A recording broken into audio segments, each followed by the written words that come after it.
জবরদখল এবং ভোরবেলা 4টে থেকে 6টা, এরপরে কালকে সন্ধ্যে 7:30 থেকে 9টা পর্যন্ত মাসে এই দিনে একটা মেয়েকে যে নির্মম ভাবে হত্যা করা হয়েছে তার বিচার এখনো কেন আমরা পেলাম না?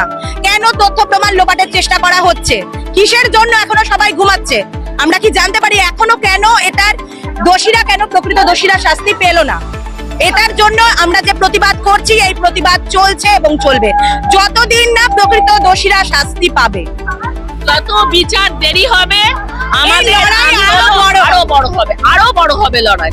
যতদিন না আমরা বিচার পাচ্ছি দেরি হবে, আরো লড়াই বড় হবে, আরো লড়াই বড় হবে। আন্দোলন চলবে, এই রাত জাগা চলছে, চলবে, যতদিন চালানো যায় চলবে। জাস্টিস পেতেই হবে। আর যতই প্রমাণ লোপাট করার চেষ্টা করা হোক, এই এত মানুষের এত রাস্তায় বসা, ওনাকে জবাব